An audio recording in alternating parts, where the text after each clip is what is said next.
જય Shri Ram and good morning. હર હર મહાદેવ, જય દ્વારકાધીશ. તો કેમ છો બધા મિત્રો? મજામાં? સ્વાગત છે ફરીથી તમારું મારા નાના એવા મિની બ્લોગમાં.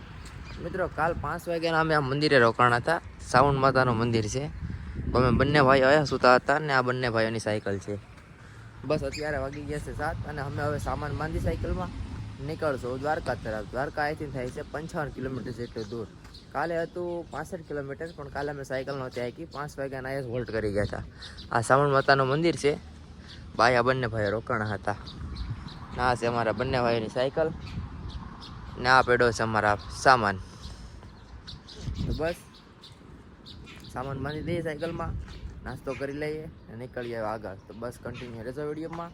દ્વારકા વહેલા પૂગી જાઓ અને તમને પણ દ્વારકાધીશના દર્શન કરાવશું. જય દ્વારકાધીશ.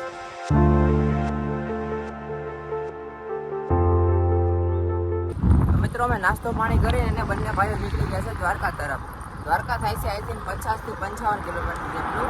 જોઈએ છે હવે 1 થી 2 ના ગાળામાં મૂકી જાય છે તો પછી મોડું થઈ જાય. જો પવન વધારે આવે તો અમારે મોડું થઈ જાય, અને પવન નહીં હોય તો વહેલા પૂકી જાઓ. અત્યારે તો આવી રીતનું કંઈક લોકેશન છે ભાઈ.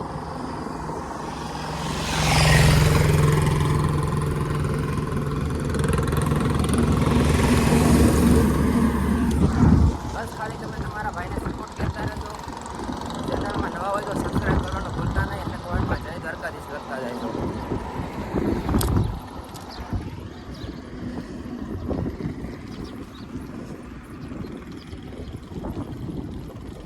અત્યારે અમારે વાગી ગયા છે 10:30 જેવો ટાઈમ થયો છે અને દ્વારકા અહીંથી છે અમારે 35 થી 36 કિલોમીટર જેટલું.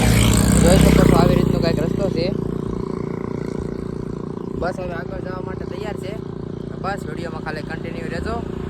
જય દ્વારકાધીશ. બસ દ્વારકા હાઈવે ઉપર ને આવી રીતનું કંઈક લોકેશન છે ભાઈ.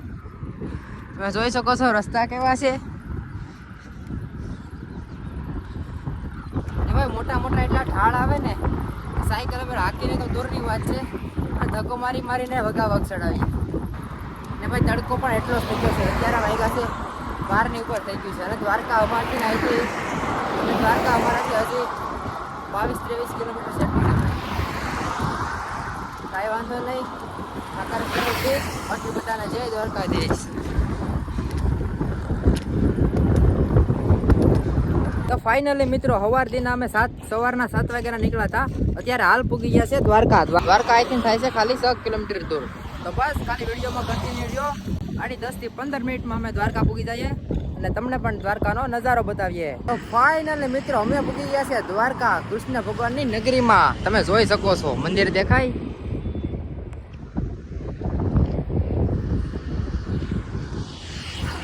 હજુ અમે અહીંથી 1 કિલોમીટર જેટલા દૂર છે. અમે તમને ના બાજુમાં જઈને દર્શન કરાવશું. બસ ખાલી મારા વિડીયોમાં તમે કન્ટિન્યુ રહેજો. કમેન્ટમાં જય દ્વારકાધીશ લખતા રહેજો મિત્રો. બાકી અમારા બંને ભાઈઓની સાયકલ છે. અમારા વિશાલભાઈ ને અહીંથી દ્વારકા ચાલુ થઈ જાય છે ભાઈ.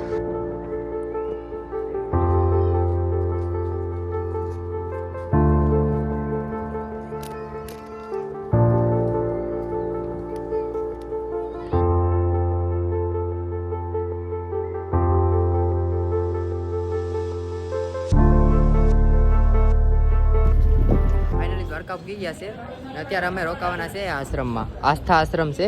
તમે પણ આવો તો આધાર કાર્ડ આપીને તમને પણ રોકાવા મળશે. મારા બંને ભાઈઓની સાયકલ આવ્યા છે. હવે સામાન છોડી ને ઉપર આવીને અમારે ત્યાં બધું લઈ જવાનું સામાન. એટલે બસ પછી નાહી ધોઈને તમને પાછો રિટર્ન મળું છું. આવી રીતનું કંઈક અમને રહેવાનું મળ્યું છે. અમારા બંને ભાઈઓને નીચે સાયકલ છે અને આવી રીતનું કંઈક અમને સુવાની વ્યવસ્થા થઈ ગઈ છે.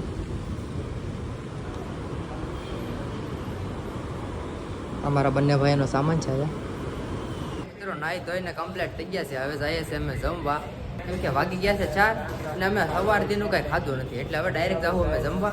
અને દ્વારકાધીશના દર્શન તો હું તમને અત્યારે નહીં કરાવી શકું, કેમ કે દર્શન કરવા માટે 5 વાગ્યા પછી મંદિર ખુલે. તો 5 વાગ્યા પછી હું તમને પાછો એક બ્લોગ બનાવી, એમાં તમને દર્શન કરાવી દઉં. ઠીક છે? અત્યારે અમે જમી આવે. જય દ્વારકાધીશ.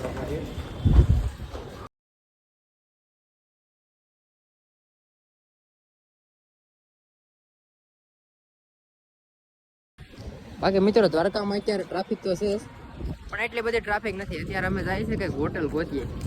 વેરે હેપી. બાકી જોઈ શકો છો તમે દ્વારકા નગરી. સામે દેખાય કાળિયા ઠાકરનું મંદિર છે.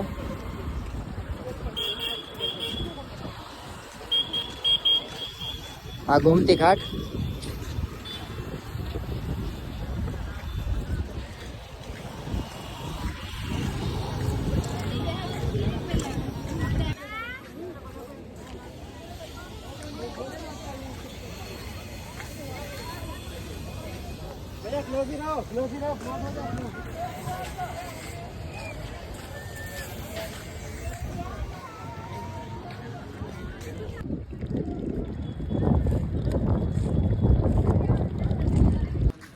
ઓકે મિત્રો, અમે જમી લીધું છે ને હવે જાય છે રૂમ તરફ અમારી. બસ હવે આરામ કરીએ. અને અત્યારે મંદિર તો બંધ છે, મંદિર ખુલે પછી હું તમને દર્શન કરાવીશ. મંદિર ખોલવાનો ટાઈમ છે 5:15 રાત્રે અને 9:30 વાગ્યા સુધી. તો બસ આ મારો પાર્ટ 1 રહેશે અને પાર્ટ 2માં હું તમને દર્શન કરાવી દઈ. તો વિડીયોને લાઈક શેર કરવાનું ભૂલતા નહીં. ચેનલમાં હોય તો સબસ્ક્રાઈબ કરી દેજો. જય શ્રી રામ, હર હર મહાદેવ, જય દ્વારકાધીશ.